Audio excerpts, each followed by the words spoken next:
this isn't just a story of revenge. This is a story of how revenge hurts both parties.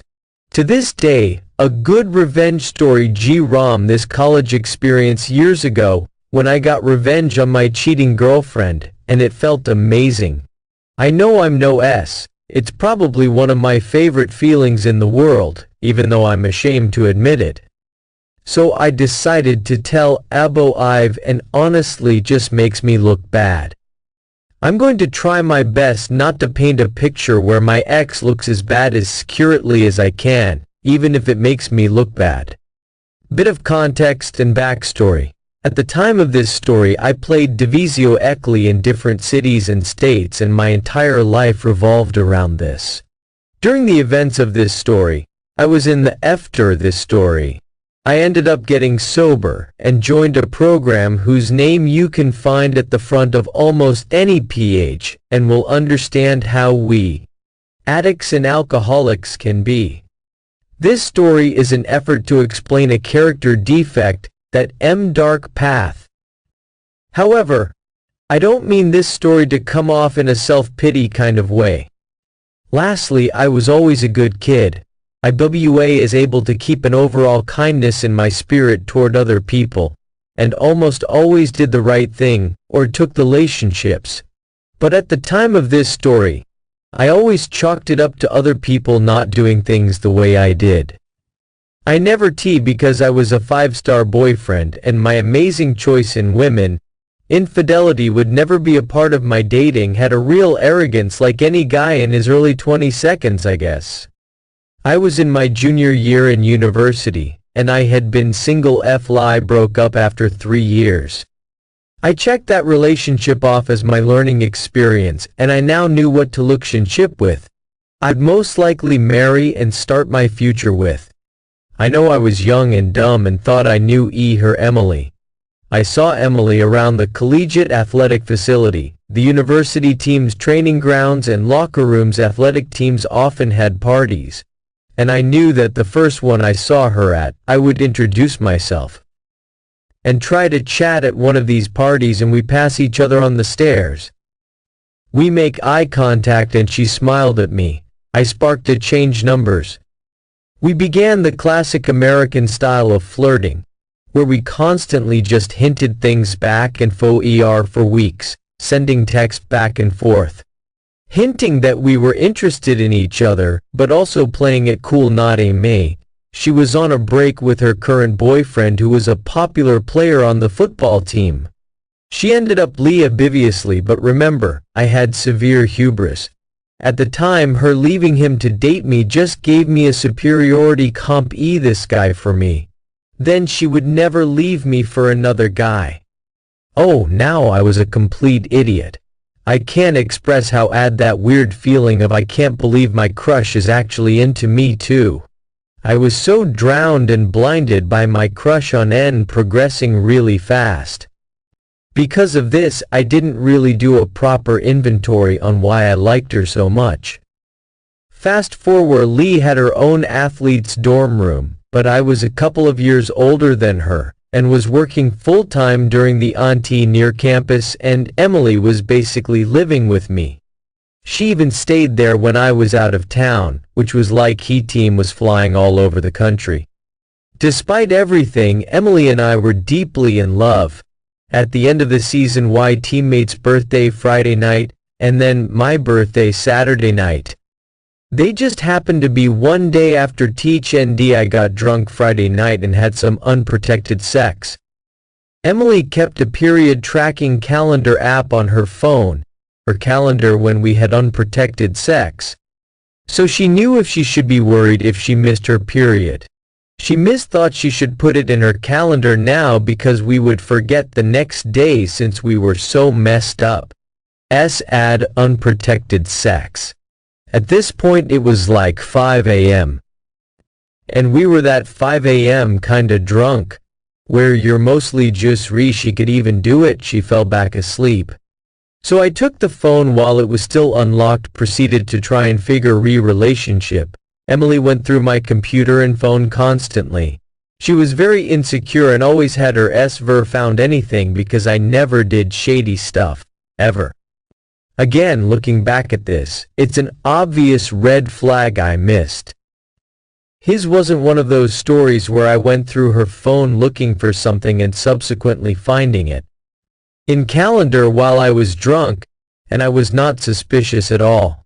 When I looked at the period calendar app on Emily's phone, each marker was a different color, so I opened one to see what the color coding meant. I saw that red was obvio RS, that showed when she had unprotected sex. This is when my heart sank into my stomach. This damn calendar a handful of red pieces left and all the black ones. There were black markers on dates when I was in a different city owing back through our entire relationship.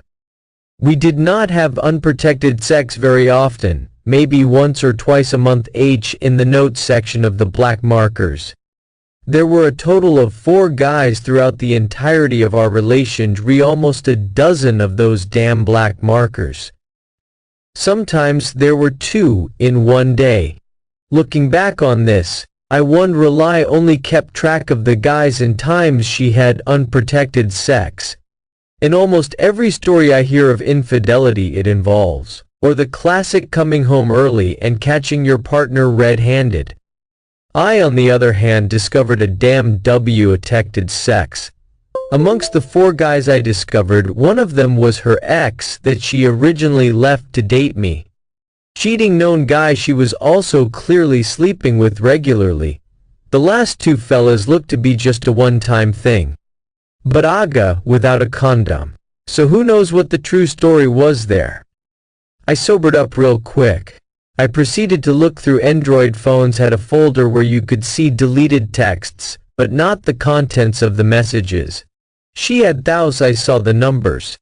And did a quick Facebook search and matched one with her ex, in addition to something like half emates, one guy I was actually pretty close with. I just put the phone down after a few minutes. The evidence was insides began to hurt. I felt so defeated. I can't fully describe the feeling, but I'm sure anyone listening to this that see about. I felt so stupid for trusting her and having no suspicions of her. I couldn't stop thinking about how I regretted being faithful to Emily. I felt like an idiot for not cheating on her when I could have. My loyalty felt like a waste. I know it is unfaithful. I think I obsessed over that because if I had cheated as well, I wouldn't have hurt so much in that anything to not feel the pain and embarrassment anymore. Question: am I the only one who thought this way after to leave my apartment and go for a long walk? I had never felt the emotions that were coming up and didn't know in front of me. I wasn't sure what to do and I was too embarrassed to tell anyone. My sadness quickly turned to Ange. I was seething with rage, and wanted to make sure she never recovered from this. My teammate and basking Alex, was an Eastern European kid who stood 7 feet tall, and was as Russian in demeanor as you can imagine. Alex called me shortly after I started my walk. I answered, and he asked where I was. I asked him to keep this between into my room, and I heard him in his thick Russian accent yell at her, "Yo B, you cheated on John." Then I faintly heard her to get out of the apartment. After hearing some scuffling, Alex got back on the line and said, "Yo, she's gone QNT over what had happened." Things didn't get sappy because we were both complete alpha males who both come FRA or do in this situation. He made his best attempt to comfort me and said, "Tonight is your birthday, we're gonna GER anyway." Oh yeah, this day was my birthday. Forgot about that part. Alex and I went out for breakfast. I was still a lit Emily. I told her I saw everything on her phone and I couldn't stand to speak with her or look at her. She kept trying it clear I didn't want her there. She was clearly concerned about exactly what Alex suggested to me earlier when he around the fact that she was dating me. I think most people didn't like her in the first place, but put up with her birthday party and she didn't show up. Everyone would know something was askew. I think Emily was more worried much of what happened that night. But one of my friends sent me a little package for my birthday from California. Find the devil's dandruff. And I proceeded to do a glorious swan dive into an intoxicated oblivion. All I remember is sitting on the arms of the chair, and I still have a photo of that moment, and I remember it vividly. We were Prepa 8 Club. The booze and drugs were the only things that made me feel normal. I had my sunglasses on and clearly of me on that chair, you can tell I'm hiding a huge amount of hurt. Sitting on that chair, the cocktail of drugs started NCEs not to party but to feel better, to make me feel normal. I remember thinking, I want to feel this way for the rest. Drugs, I have control, and no one can hurt me again. How ironic that turns out to be years down the line. I told my Ed why she wasn't at the party. I didn't tell them why though. I also didn't show them that I was affected by it in any party ahead of us, the revenge. So this is one of those revenge stories where it was only half planned. I knew I want to just improvised as opportunities came up. My original kind spirit had died on that chair at my birthday party. Therefore, I believed I would never get cheated on. I realize now how dumb that is. But that's what I thought at the time. My mission to hurt Emily as much as possible was accomplished. So I continued every day of my life with this new skimming Facebook when I saw the profile of one of her track teammates on my feed. That's when I had my first Ven bite the bait that I was about to cast out into the water. Though I didn't have proof she hooked up with my teammate, I was going to see how many people who were close to her I could passionately hug. Luckily I had more options than a men's basketball team. Also much better looking. Emily's teammate I originally spotted on my Facebook had its true. I proceeded to do the little flirty social media dance with her. You know, the one where I like a couple of her sage and bam, she's at my house in my bed. About a week later, I proceeded to do something similar to other team cheated on them with me, which gave me some real mixed emotions. It stroked my broken ego and also made our loyal attitudes. This is such a typical story of while fighting monsters, I became a monster. This actually became set up mind. It exposed a cheater. But more importantly, if they were willing to cheat on their boyfriends, they would ensue when it came out would be elevated. And second, it made me feel better about Emily cheating, because it problem. I know it's messed up, but that's what I thought back then. I started to collect something from every girl, jewelry, etc. Not for some creepy reason, but this is important later and was a part of my plan. Sometimes I did lace shoes. I knew Emily would know whose shoes they were. They belonged to the girl that Emily's ex-boyfriend Rebu used. It was her friend. Now it would upset her more because that same girl slept with both of her ex-boyfriends. Miley could distinguish, like a sweater from the women's track team with her teammate's name on it. After some time one of Emily's teammates' boyfriends found out about me and his girlfriend. And it started a big, beautiful drama, all of them finding out about one another's promiscuity.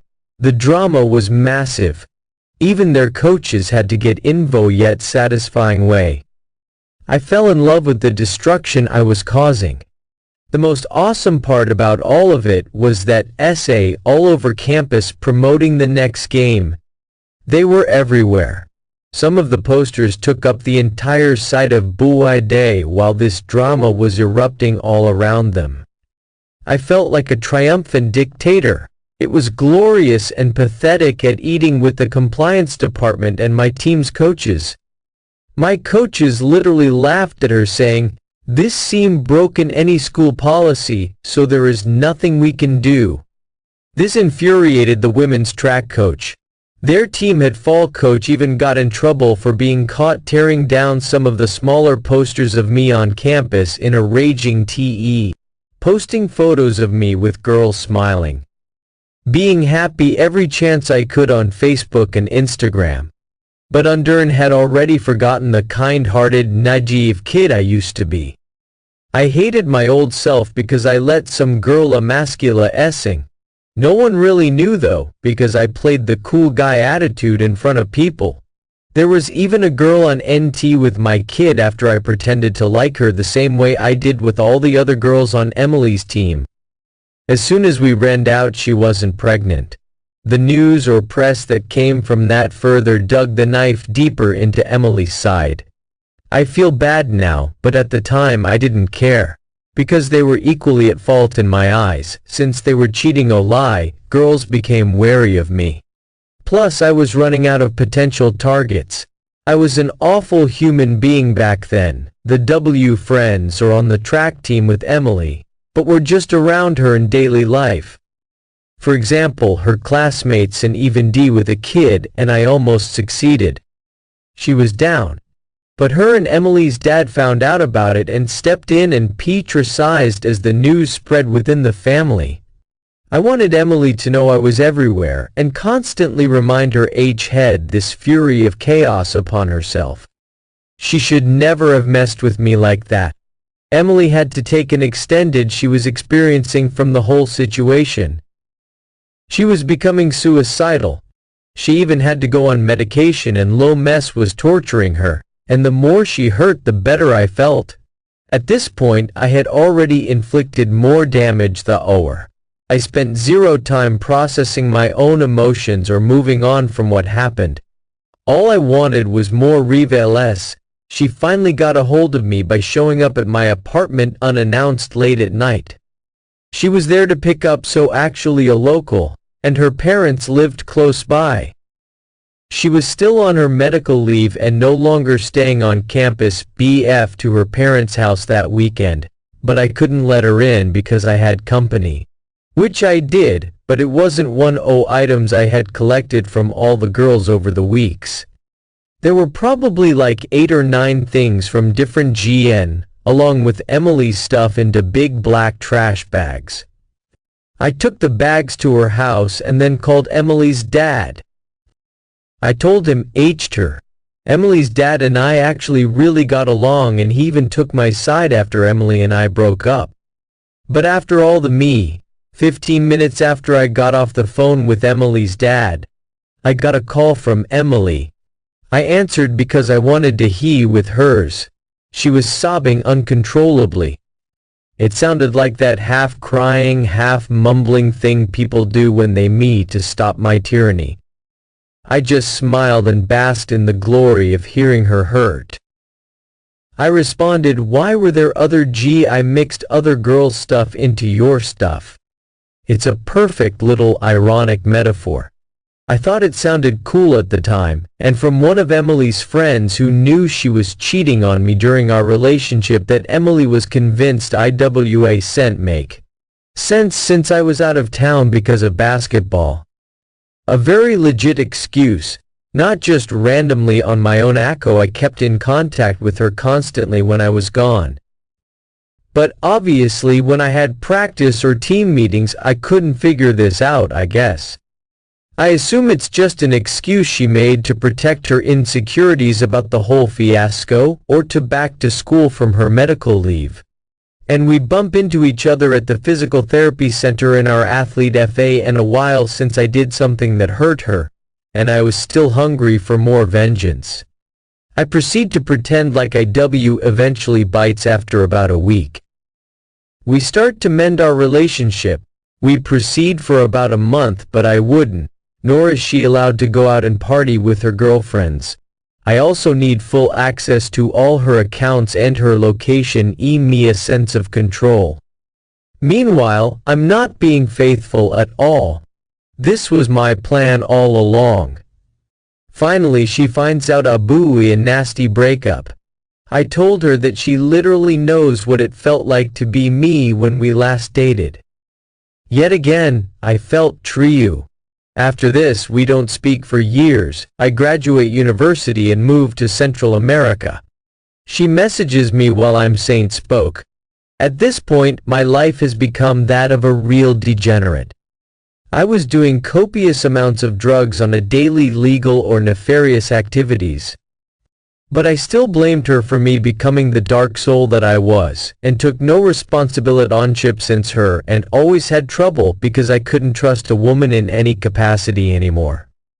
Even after years' opportunity to hurt her, we began to talk as friends and even get flirty with each other over Facebook Messenger. Between us at this point. I was planning a trip back to my old university to visit some friends. However, I told her some city for a new job I was just offered. We decide to meet up when I get back and see if there is anything worth saving. I'd put our past behind us. However, I was just as vengeful now as I was years ago. She's finishing up her last year a lie at a coffee shop when I arrive. We spend the entire night together. From her point of view, it really looks like we ally work things out. However, I'm not moving back obviously like I told her. I am only staying 2 nights. She does NYS together without mentioning anything to her about me leaving. I pack my things and get back on a plane to Centra Outlets. This time I could only fantasize about what happened to her when I disappeared after she thought I had try. This time, however, it wasn't as satisfying as my previous plots of revenge. My drug habit and lifestyle only got almost died because of my extended drug use. I was never sober a full 24 hours after that day that went through that caused Emily with my vengeful life.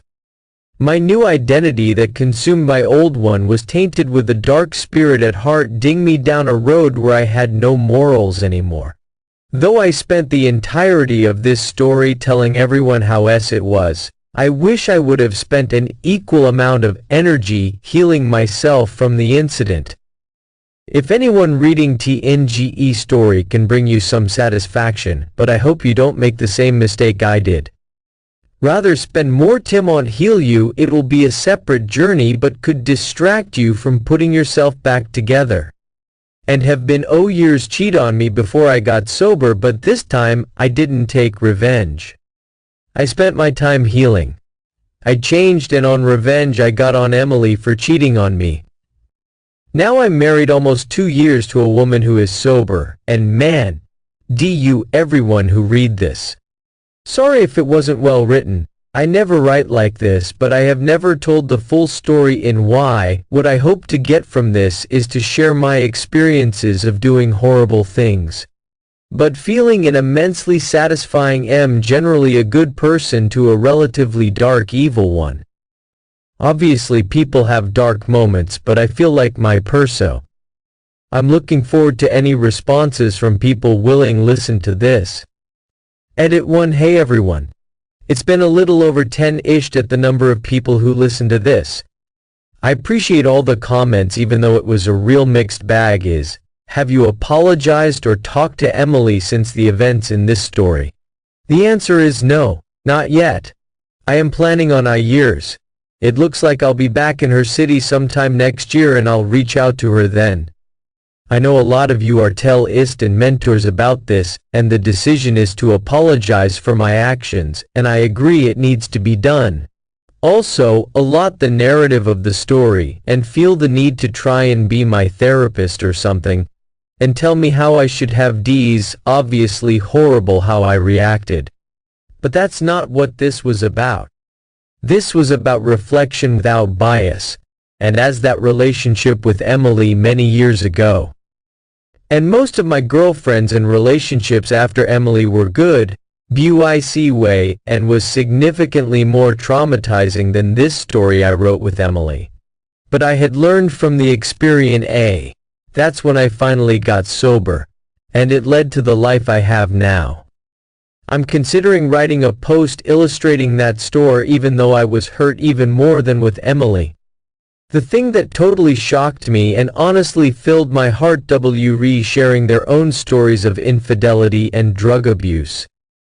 Either asking for advice or just to share their own emotions as I did back then. and it was so fulfilling to have the opportunity to help these men deal with their trauma in healthy ponces, as much as they vary. But generally I think all arguments made below have an element of truth.